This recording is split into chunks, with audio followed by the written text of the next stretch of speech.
지구 가운데 무덤이 없으니까 살아나셔서 육체로 살아나셔서 여기서 썩지를 않았으니까요. 그래서 기독교는 부활이 있는 유일한 종교입니다. 여러분, 우리 그 종교 가운데 와 있다고 하는 게 하나님 앞에 얼마나 감사한지 모릅니다. 우리 어떤 종교는 사람이 살다가 다른 걸로 환생하고 또 다른 걸로 환생하고 있어 사이클, 생명의 사이클이라 그러는데 생명을 만드신 분이 그렇게 하지를 않았습니다. 자, 부활은 만일에 이 부활이 사실이라면 아주 환상적인 역사적인 사건입니다. 만일에 이 부활이 사실이라면 환상적이고 역사적인 사건입니다. 그런데 만일에 부활이 거짓말이라면 인류 역사상 가장 비양심적이고 사약한 속임수입니다. 그리고 그 속임수의 괴수는 예수 그리스도일 것이고, 그리고 그 예수 그리스도를 아들이라고 말하는 하나님도 속임수의 괴수가 되겠지요. 그리고 여러분과 저는 말할 필요도 없이 그 아주 인류의 사악한 속임꾼들한테 속아서 우리 인생을 망치는 그런 사람이 될 테니까 참 불쌍한 그런 존재로 될 수밖에 없는 거죠. 고린도서 15장에서 사도 바울은 이 부활의 문제를 아주 자세하게 말씀을 합니다. 한 번 더 말씀드리면 예수 그리스도의 부활이 중요한 건 사실이지만, 그러나 그 예수 그리스도의 부활은 나의 부활이고 여러분의 부활이고 우리의 미래입니다. 우리의 장래입니다. 그렇기 때문에 부활이 중요한 것이지, 예수 그리스도 한 사람의 부활이 물론 하나님의 아들로서 부활하신 건 당연할 수 있는 것이고 그럴 수 있는 것입니다. 그러나 그 부활이 나의 미래를 결정하고 나도 부활한다고 하는 예수 그리스도의 그 부활이 우리의 부활의 샘플이 되셨기 때문에 그렇습니다. 그러므로 우리의 부활은 예수 그리스도의 그 부활을 통해서 이루어집니다. 그러므로 예수 그리스도께서 놓으셨던, 이제 말씀드리겠습니다마는 그 빈 무덤, 이제 여러 사람들이 찾아갔던 그 빈 무덤은 우리에게 아주 중요한 의미를 갖고 있습니다. 만일에 그 무덤 안에 그리스도의 몸이 그대로 놓여 있다고 하면 우리는 희망이 없는 사람들이죠. 그래서 사도 바울은 이제 고린도서 15장을 설명하면서 첫째는 역사적으로 부활은 틀림없이 있었던 사실이라고 하는 것을 외쳐내서 증언합니다. 두 번째로 사도 바울은 논리적으로 만일의 부활이 없었다면 어떻게 된다고 하는 논리성으로 말하는데, 우리 다음 주에는 제가 그 만일의 부활이 없었다는 이런 부정적으로 말하는 게 아니라 부활이 있었기 때문에 라고 하는 긍정적인 면에서 한번 살펴보도록 그렇게 하겠습니다. 부활은 우리에게 6가지 축복을 가져다 줬는데요. 다음 주에 그걸 살펴보도록 하겠습니다. 신학적으로 부활은 어떤 것이었냐, 그 다음에 경험을 통해서 부활은 어떻게 나에게 영향을 미쳤냐 하는 것을 보여주고 있습니다.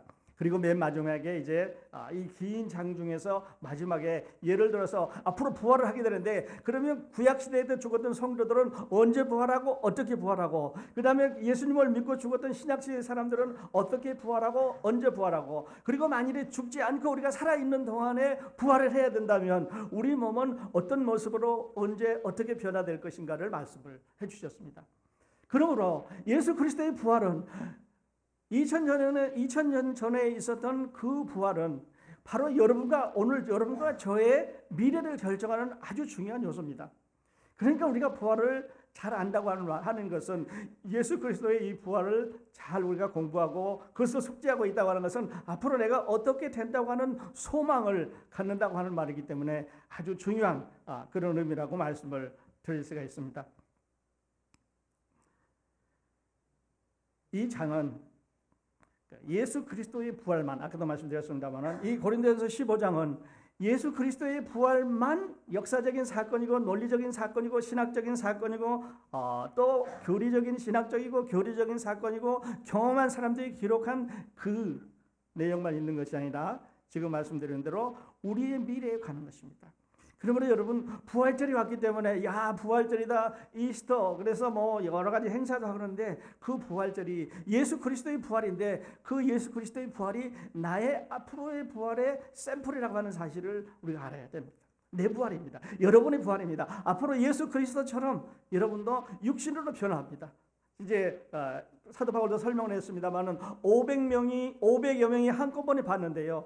영으로 된 예수님의 모습을 본 게 아닙니다. 환상적으로 예수님의 모습을 본 게 아니라 살아있을 때 그 모습대로 그대로 봤습니다. 그러니까요, 여러분과 저도 그렇게 변화해서 하늘나라로 간다고 하는 그런 놀라운 사실을 우리가 말씀을 하고 있습니다. 그러니까 부활은 영적으로 되는 게 아니고 육신적인 실체로 되는 것입니다. 예수 그리스도를 십자가에 못 박은 로마 군인들은 요즘 말로 하면 아주 프로페셔널들입니다. 그러니까 십자가에 못 박았던 그 군인들은 아마 신체도 건강했을 거고요. 망치일도 잘하는 사람들이었을 거고, 그 분야에서 그냥 어떤 아마추어가 하다가 틀려서 다시 하는 사람들이 아니라 한 번에 정확하게 못을 박아야 되는 프로페셔널들 거예요. 그래서 그 프로페셔널들에게 이제 예수님께서 십자가에 못 박혀 돌아간 사건을 우리는 잘 압니다. 그리고 거기에 많은 사람들이 보고 있었습니다. 제자들만 있었는 게 아니라 로마 군인들만 있었는 게 아니라 수많은 사람들이 옆에서 보고 있었고 그분이 돌아가신 것을 알았습니다. 목격을 했습니다. 그리고 이제 그를 내려다가 무덤에다가 묻었는 것도 알았습니다. 그리고 그 무덤을 지킨 것도 알았고, 로마 군인들이 그 앞에 보초를 쓴 것도 알았고, 그 다음에 빌라도가 시일을 해서 이거는 내 명령이 없이는 뜯지 못한다고 하는 시일을 해놓은 것도 알았습니다. 그런데 3일째 되는 날 가보니까 그 무덤이 비어 있었습니다. 그 무덤이 비어 있다고 하는 놀라운 이 사실은 바로 우리가 가지고 있는 구원이 참으로 하나님께서 주시는 영혼이라고 하는, 영생이라고 하는 이 말과 이꼬르를 시켜주는 말입니다. 만일에 그리스도의 시체가, 그리스도의 몸이 이제 수의에 묶여 있는 대로 그대로 그 자리에 누워 있었다고 하면 우리의 구원은 사도 바울이 말한 대로 헛것입니다. 우리는 지금 헛것을 믿고 있고 잘못 믿고 있고 누군가가 속고 있습니다. 그런데 이 부활은 역사적인 사건입니다. 우선 얼마만큼 역사적인 사건이냐면, 지금 말씀드린 대로 그 로마 군인들이 이제 16명이 보통 보초를 쓴다 그러지요. 혹시 제자들이 그를 훔쳐갈까 봐 시체를 안에 넣어놓고 4명씩 보초를 씁니다. 그러니까 이 사람들이 요즘 말로 하면 얼씬도 못하게, 아무도 얼씬 못하게, 제자들도 얼씬 못하고, 이 예수라는 사람이 살아있을 때 3일 만에 내가 살아나겠다고 말했으니까 혹시 안 살아나더라도 다른 사람들이 훔쳐다가 다른 짓을 할지 모르니까 무덤을 꽉 지키라고 말합니다. 그러니까 로마 군인들이 거기에 지키고 있었고요. 그 다음에 돌을 굴려다가 놓았는데 그 돌의 크기가 한 2톤 정도 된다고 그랬습니다.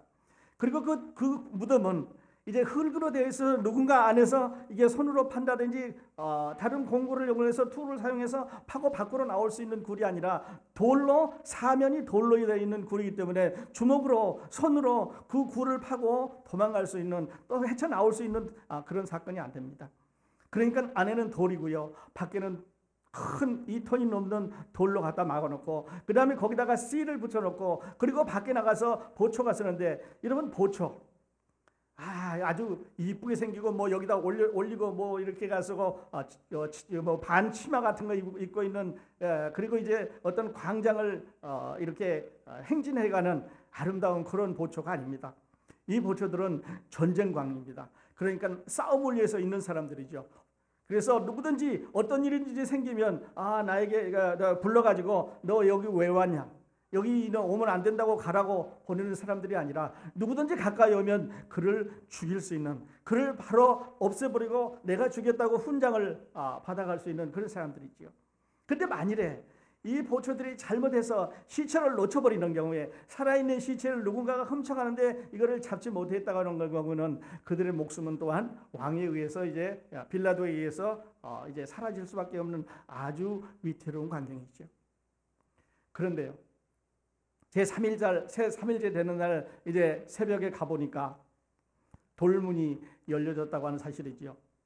돌문이 열려 있고 그 안에는 시체가 없어졌는데, 지금 똘똘 말아두었던 시체, 그 옷을, 그 수의를 이제 잘 개켜서 놓아뒀다고 성경은 그렇게 말하고 있습니다. 누군가가 들어가서 이제 죽었던 몸의 시체를 풀어주지 않으면 잘 묶여져 있는 시체가 혼자 풀 수 있는 여건이 안 됩니다. 근데 그 예수 그리스도는 이제 약속하신 대로 그 안에 나오셔서 이제 완전히 부활하시고 나서 그 수의를 이제 제자리에 머리편에 발편에 이제 접혀놓고 일어서서 밖으로 나오셨습니다. 그러니까 보십시오. 돌문도 시일도 로마 병정이 지키는 것도 아무것도 예수 그리스도를 가둘 수가 없었습니다. 왜냐하면 하나님께서 그를 죽음을 보지 않고 썩지 않게 하시겠다고 하는, 그 사랑하는 자를 썩지 않게 하시겠다고 하는 시편 16편의 약속이 있었기 때문에 그렇습니다. 살아나셨습니다. 그리고 이제 사람들에게 보이기 시작하는데요. 이게 역사적인 사건입니다. 한 사람만 본 게 아니라 여기 보시는 대로 게바에게 보이시고 후에 12 제자에게와 그 후에 500의 형제에게 일시에 보이셨나니 그 중에 지금까지 테바에나 살아있고 어떤 이는 잠들었으며 그 후에 야고보에게 보이셨으며 그 후에 모든 사도에게 와. 그러니까요, 몇 사람 봤습니까? 베드로에게 보였습니다. 왜 베드로를 제일 먼저 적었을까?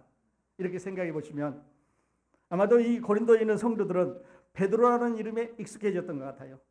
왜냐하면 베드로라는 이름이 이 고린도전서 1장에 보면 이 분파를 말씀하실 때 나는 바울에게, 나는 아볼로에게, 나는 게바에게, 나는 그리스도에게 속한 사람이다라고 소개하는 걸로 봐서 이들에게, 이 고린도에 있는 성도들에게 베드로가 복음을 전했을 수가 있습니다. 그러니까 너희가 지금 받았던, 너희가 지금 들었던, 너희가 베드로에게서 들었던 이 복음은 그가 예수님을 만나고 나서, 그가 살아계신 예수를 보고 나서 너희에게 전한 거라고 말합니다.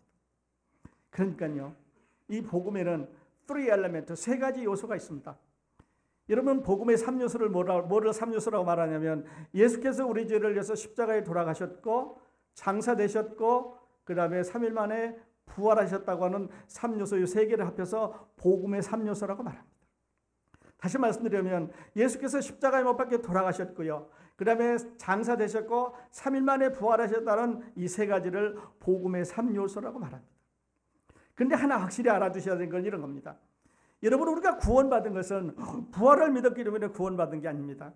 여러분, 우리가 구원받아서 하나님의 자녀가 되고 영원한 생명을 얻은 것은 부활을 믿었기 때문에, 복음을 믿었기 때문에 그런 게 아니고 예수 그리스도의 십자가의 사역을 믿었기 때문에 그렇습니다. 그러니까 예수님이 십자가에 돌아가셨다고 하는 것은 우리 죄를 위해서 돌아가셨기 때문에 우리가 예수 그리스도의 십자가에 못 박혀 돌아가신 그것을 믿으면 우리는 영원한 생명을 얻습니다. 그러면 부활은 어떤 거냐면 우리를 의롭다 하시기 위해서 앞으로 어떻게 될 것을 하나님께서 보여주시기 위해서 예수 그리스도를 살려주셨다고 하는 거죠. 그러므로 부활의 3요소 중에서 우리가 이제 함께 해야 되는 것은 우리가 예수님과 함께 십자가에 죽었다. 그리고 이제 앞으로 여러분과 제가 예수님과 함께 부활한다고 하는 사실입니다. 이거를 복음의 3가지 요소라고 말하죠.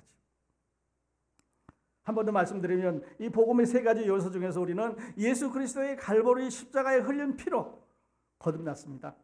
부활로 거듭난 게 아니고, 그러나 이 부활이 중요한 것은, 복음 가운데 이 부활이 중요한 것은 우리가 다른 종교적 지도자들처럼, 다른 종교처럼, 다른 어떤 소식처럼, 다른 어떤 가르침처럼 죽어 땅에 시체가 남아있는 그런 것이 아니라 앞으로 다 부활해서 주의 나라에, 하늘나라에 우리가 같이 갈 수 있다고 하는 놀라운 사실을 우리에게 말하기 때문에 이거를 복음이라고 말합니다.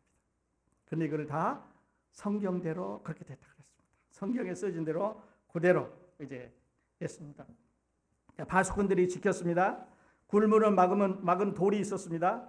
그리고 거기 씨를 했습니다. 수위가 겹쳐져 있습니다. 그리고 무덤은 비어 있었습니다. 무덤에 먼저 도착한 마리아가 보니까 비어 있었습니다. 베드로와 요한이 도착해서도 비어 있었습니다. 제자들이 와서 보니까 시체가 없었습니다. 무덤은 비어 있고 시체는 없어지고 말았습니다. 그런데 만일에 이 제자들만의 얘기라면, 이 제자들만의 스토리라면 이렇게 할 수 있습니다. 야, 우리 밤새 의논해가지고 이제 우리가 가서 시체 훔쳐다가 이제 이렇게 해서 예수님 살아나셨다고 우리가 말을 맞추자, 그랬을 수 있습니다. 그런데요, 500여 명에게 한꺼번에 보이셨습니다. 이것은 며칠 전에 십자가에 못 박힐 때 그 모습이었고요. 그 다음에 수위에 사서 그 무덤에 넣던 그 모습, 살아있을 때 그 모습이었고요. 손과 옆구리에 이제 상처가 있는 그 모습이었습니다. 그러니까 예수님은 역사적으로 볼 때 살아나신 것입니다. 500명이 태반이나 살았는데 그 500명을 다 불러다가 너 예수 봤냐고 물어보면 내가 예수 봤다. 분명히 육신과 죽기 전에 육신과 똑같은 모습으로 살아 있었다고 말할 거기 때문에 숨길 수가 없는 역사적인 사실입니다. 예수 그리스도의 부활이 숨길 수 없는 역사적인 사실이라고 한다면 여러분과 제가 믿고 있는 이 구원의 복음은 우리가 가지고 있는 살아있는 소망은 우리도 예수님과 같이 부활한다고 하는 사실입니다. 할렐루야. 네. 우리의 노력이 아니라 예수 그리스도께서 십자가에서 이루어 주신 공로로 우리가 그렇게 말하는 거죠. 말씀드린 대로 제자들이 시체를 훔쳐갔다고 말하는데 로마 병경들 앞에 얼씬도 할 수 없습니다. 2톤짜리 돌을 그들의 힘으로 움직일 수 없습니다. 뿐만 아니라 어둠에서 어둡기 때문에 다른 무덤에 갔다 그러는데 그냥 하고 싶은 얘기겠지요. 또 어떤 사람들은 예수께서 추운 굴 무덤 속에 있다가 살아나셔서 밖으로 나오셨다 그러는데 돌을 어떻게 뚫습니까? 2톤도 넘는 그 큰 이 바위를 어떻게 굴릴 수가 있었겠습니까? 환각 상태였다 그렇게 말하는 사람도 있습니다.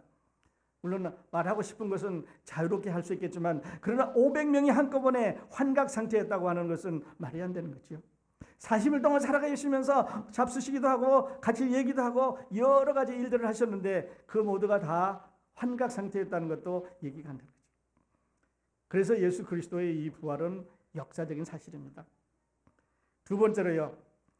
예수 그리스도가 부활하신 것은 지금 말씀드린 대로 많은 증인들이 있었습니다. 500명이 있었고 게바도 있었고 바울도 있었고 그래서 바울은 자기가 예수님을 봤다고 설명하면서 맨 나중에 만삭되지 못해서 난 자 같은 나에게도 보이셨다 그랬는데 여기서 만삭되지 못한 자라고 말했어요. 자기를 소개했습니다. 무슨 말이냐면 담에색 광야에서 우리가 바울이 예수님 만난 것을 우리가 압니다. 그때는 사울이었죠. 사울아 사울아 내가 어찌하여 나를 괴롭히느냐. 네. 주여 니시오니까 나는 내가 핍박하는 예수다.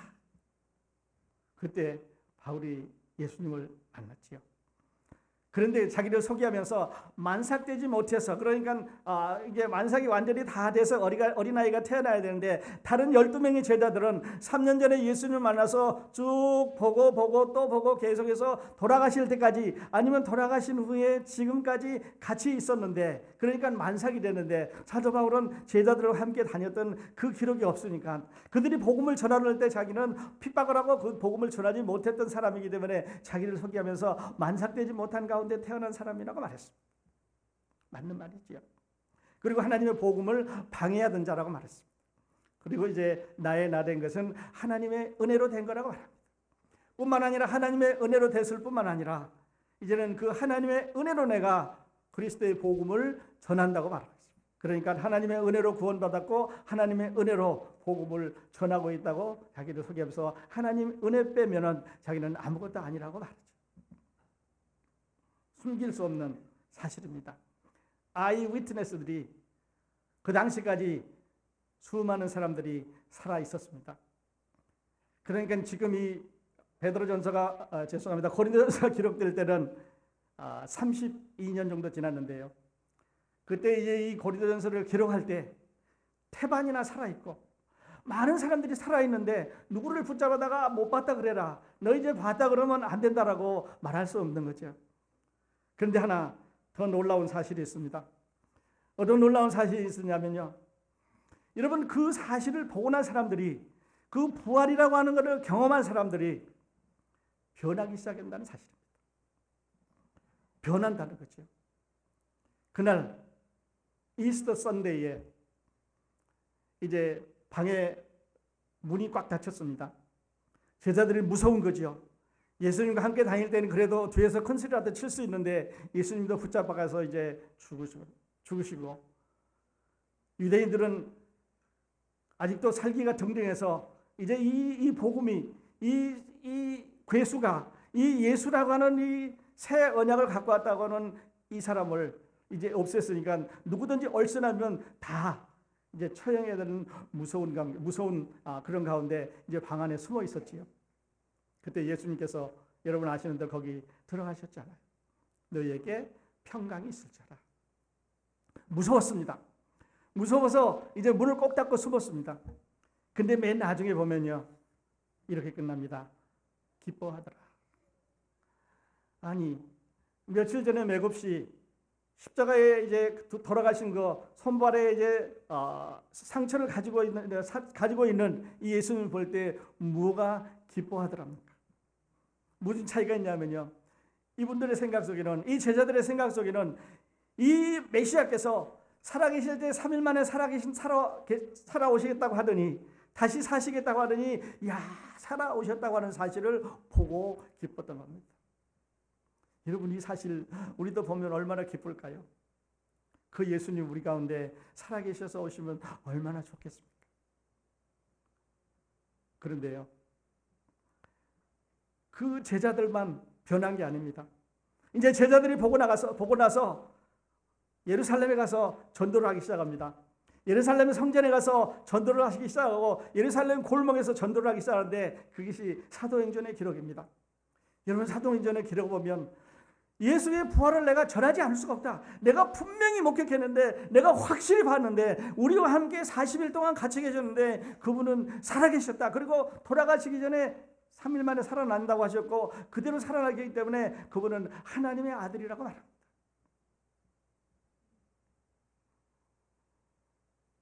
확실한 증거를 가지고 사람들에게 설득을 합니다. 그러니까요, 그 소식을 듣는 사람들이, 실제로 본 사람들이 얘기하니까 그 소식을 듣는 사람들이 자기도 변하는 겁니다. 아, 그랬냐고, 정말 그랬냐고. 그래서 그 사실을 믿었더니, 그 복음을 믿었더니, 예수 그리스도께서 십자가에 돌아가셨다고 하는 놀라운 이 은혜의 구원의 소식을 듣고 믿겠다고 약속을 했더니 성령이 들어오면서 그들도 변하기 시작을 하는 거죠. 그래서 사도행전은 계속해서 그들의 복음이 이제 전해지기 시작하는데요, 여러분, 이 사도들이, 여러분이 갈릴리에 나와 있던 고기 잡던 촌놈들이 죽음을 누르서 가서 복음을 전했던 그 증거가, 그 이유가 어디 있습니까? 여러분, 그들이 복음을 잘 전하면 보너스 준다고, 돈 준다고 누가 그래서 그랬습니까? 아니면 너희들이 복음을 잘 전하면 뭘 시켜준다고 하는 명예를 준다고 그랬습니까? 아니면 권력을 준다고 그랬습니까? 돈도 아닙니다. 명예도 아닙니다. 권력도 아닙니다. 오래 살게 해준다는 것도 아니고 어떤 사회 보장제도의 시스템의 보장이 있어서 그런 게 아닙니다. 무엇 때문에 그랬습니까? 본 것을 안 맞다고 말할 수 없다는 거죠. 내가 목격한 것을 아이 위트니스인데, 이 아이 위트니스로서 본 것을 지울 수가 없다는 거죠. 예수님은 역사적으로 다시 살아나셨습니다. 아무도 부정할 수 없습니다. 예수님은 많은 아이 위트니스에 의해서 살아있는 사람들을, 그 당시까지 살아있는 사람들을 위해서 살아났다고, 그가 다시 부활하셨다고 이제 증거될 수밖에 없었습니다. 사도행전부터 시작해서 그 복음이 오늘 시카고 우리에게까지 온 거죠. 듣고 사람들이 변화했습니다. 듣고 사람들이 진화한 게 아니고 듣고 사람들이 변화했습니다. 진화한다는 말은요, 점점 이렇게 다른 모형으로 변해가는 겁니다. 더 좋은 것으로 변해가는 것도 있고 더 나쁜 것으로 변해가는 것도, 이것을 진화라 그러죠. 진화. 근데 우리가 예수님 믿는 거는요, 우리가 예수님 믿어서 하나님의 사람이 되는 것은 내가 죄인에서 점점 진화해서 그리스도인으로 바뀌어가는 게 아닙니다. 나방이가 점점 진화해서 이제 그 애벌레로 변해가는 게 아닙니다. 애벌레가 점점 변화해서 나방이로 이렇게 변해가는, 진화해가는 게 아닙니다. 그러니까 똑같은 특성을 가진 하나가 그 비슷한 모양으로 자꾸 변경되어가는 과정이 우리 그리스도인이 아니라고 하는 말입니다. 한 번 더 말씀드리면, 우리가 예수 믿고 구원받아서 하나님의 자녀가 되는 것은 진화에 의해서 되는 게 아니라 변화에 의해서 됩니다. 트랜스포메이션. 전혀 다른 사람이 됩니다. 죄인에서 의인으로, 부활하지 못하는 사람에서 부활하는 사람으로, 사탄의 세력 아래에 있던 사람에서 이제는 그리스도의 세력 아래로 넘어가는 사람으로, 사탄의 권력 안에서 그들의 밥상에서 그들의 속삭이는 얘기를 듣고 그들 가운데 세상을 즐겁게 살던 우리가 이제는 하나님의 밥상에 앉아서 하나님이 주시는 축복과 은혜를 누리면서 이제 저쪽을 미워하고 이쪽을 더 사랑하는 진화가 아니라 변화입니다. 트랜스포메이션. 어제까지 무서워서 유대인들 앞에 말을 못했습니다. 어제까지 무서워서 입을 못 열던 사람들이 예수 그리스도의 이 부활을 보고 나서 입을 안 열 수가 없는 거죠. 내가 죽으면 죽으리라. 내가 죽더라도 사실을 말할 수밖에 없다고 하는 거죠. 그러니까요. 예수 그리스도의 이 부활은 역사적인 사실입니다. 아무도 부인할 수 없습니다. 왜냐하면 굴문이 비어 있었고요. 그 굴문에 그 당시 상황을 살펴보게 될 때 아무도 그를 조작할 수, 변경시킬 수가 없습니다. 그 다음에 두 번째로는 아이위트네스들이, 수많은 아이위트네스들이 내가 그때 봤다고 확실하게 말합니다. 영이 아닙니다. 어떤 영적으로 희미하게 보이는 사람 같기도 하고 사람 같지 않기도 하는 그런 모습이 아니라 500명이나 되는 사람들에게 죽을 때 그 모습으로 이제 다시 살아나신 예수 그리스도는 육체로 몸으로 죽기 전에 그 모습으로 부활하셨습니다. 살인 전문가들이, 살인하는 이 프로페셔널들이, 십자가에 못 박힌 프로페셔널들이 그 더러운, 그 무서운 십자가에 못 박을 때 그 모습으로 살아나셨다고 하는 말이죠. 그리고 이 소식을 듣는 사람들이 변화했습니다. 제자들도 변화했고요.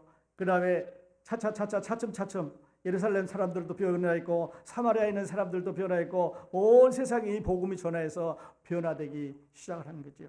트랜스포메이션입니다. 그리고 그 복음은 오늘 여러분에게까지, 우리에게까지 왔습니다. 마지막으로 네 번째, 예수 그리스도께서 부활하셨다고 하는 네 번째 증거는요, 저는 이렇게 말씀드리고 싶습니다. 이것은 여러분과 관련이 있는 말입니다. 자, 빈 무덤, 그리고 예수님을 직접 만난 사람들, 변화된 사람들, so what? 그래서 어쨌다는 말입니까? 예수 그리스도가 부활하셔서 빈 무덤이 됐고 이제 아이위트네스들이 많이 있고 그 당시에 예루살렘 사람들이 변하고 그 복음이 증거됐는데 so what? 만일에 이 부활의 소식이, 이 복음이 여러분 것이 되지 않으면 예수 그리스도의 부활은 나와는 상관이 없는 사실입니다. 이것이 역사적인 사실이든 이것이 논리적인 사실이든 이것이 교리적인 사실이든 아니면 이것이 경험적인 사실이든 간에 나와 상관이 없다고 하면, 내가 만일에 부활하지 못한다고 하면, 나에게 이 부활에 소망이 없다고 한다면 예수 그리스도의 십자가의 죽음은 나하고 상관이 없는 것입니다. 왜냐하면 그분의 십자가의 죽음은 나를 구원하셨고 그리고 나를 어렵다 하시기 위해서 그분이 다시 살아나셔서 나도 그분과 같이 예수 그리스도와 같이 부활할 수 있다고 하는 소망을 우리에게 주셨기 때문에 내가 만일에 이 부활의 소망을 갖고 있지 않다면, 반대로 말하면 내가 만일에 예수 그리스도의 은혜의 이 복음 가운데 들어와 있지 않다면 부활은 아무리 외쳐도, 아무리 큰 행사를 해도, 아무리 대단한 것을 해도 내가 만일에 그 부활에 참여하지 못한다고 하면은 그 부활은 나와는 상관이 없는 것이 아니겠습니까? 여러분, 우리 모두, 크로스포인트에 살아가는 여러분 모두 이제 세 번째 시간에 그 말씀 드리겠는데요. 주께서 공중에 오실 때 이제 살아있는 우리는 휴거라는 이런 모습으로 부활해서 공중에 올라가게 됩니다. 한 사람도 땅에 남아서 주일날 아무도 없는 크로스포인트 교회에 오시지 않았으면 좋겠습니다. 다 그날 올라가셨으면 좋겠습니다. 크로스포인트의 사람들이 다 어디 갔냐고 찾아다니셨으면 좋겠습니다. 그렇게 하시려면요, 여러분, 예수님을 영접하셔야 됩니다. 부활로는 구원받는 게 아니라 예수 그리스도의 십자가의 사역으로 구원받습니다. 그가 찔림은 우리의 허물을 지나며 그가 상함은 우리의 죄악을 지납니다. 그가 징계를 받음으로 우리가 평화를 누리고 그가 채찍에 맞음으로 우리가 나음을 얻었도다. 그는 우리를 위해서, 그는 나를 위해서, 그는 여러분을 위해서 십자가에서 그렇게 고난을 당하셨습니다. 그리고 하나님께서 그 사랑하는 자를 썩지 않게 하시기 위해서 다시 살려주셨는데요. 그것이 부활입니다. 하나님께서 사랑하시는 여러분을, 하나님께서 사랑하는 예수 그리스도를 이제 다시 부활시켜 주실 것입니다. 오늘 부활은 우리들의 것입니다. 할렐루야. 예수 부활 좋습니다. 우리도 부활합니다. 조건이 있습니다. 복음 믿으셔야 됩니다. 예수 믿으셔야 됩니다. 십자가의 공로 믿으셔야 됩니다. 자, 정리하겠습니다. 복음은 세 가지 요소를 가지고 있습니다. Three element 또는 three essential element 이렇게 말하죠. 예수께서 우리 죄를 위해서 십자가에 죽으시고 성경대로 죽으십니다. 그리고 3일 만에 장사되시고 그리고 다시 3일 만에 성경대로 부활하셨습니다. 그의 죽으심은 우리의 죄 때문에 죽으신 거고요. 그의 살으심은 우리를 의롭다 하시기 위해서 살아나셨습니다.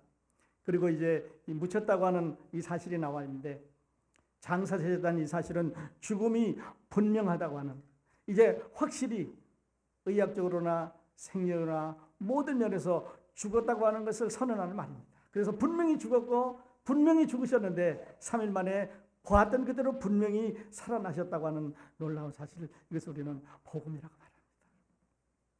하나님께서 우리에게 이것을 은혜로 주셨습니다. 여러분 죄를 고백하시고 오늘 믿겠다고 하는 고백을 같이 하셨으면 좋겠습니다. 이 은혜는 free of charge, 우리 모두 회개하고 믿는 사람들에게 하나님이 거저 주신다고 했습니다. 그러니까 은혜지요. 그러니까 사랑입니다. 카운트하지 않고, 우리의 잘못 카운트하지 않고 예수 그리스도로 말미암아 하나님께서 우리를 받아주신다고 그랬습니다. 역사적인 사건입니다. 역사적인 사건 가운데 빈 무덤, 로마 군인들, 그 다음 무덤에 찾아갔던 사람들을, 무덤 후에 그 후에 예수님을 만난 사람들이 다 증언했습니다. 그리고 그들의 말을 듣는 사람들이 변화했습니다. 그리고 그 복음은 예루살렘부터 사마리아에서 계속해서 오늘 크로스 포인트까지 와게 된 거죠. 여러분, 그 변화의 물결 가운데 여러분들이 포함된 것에 대해서 저는 하나님께 감사드립니다. 기도하겠습니다.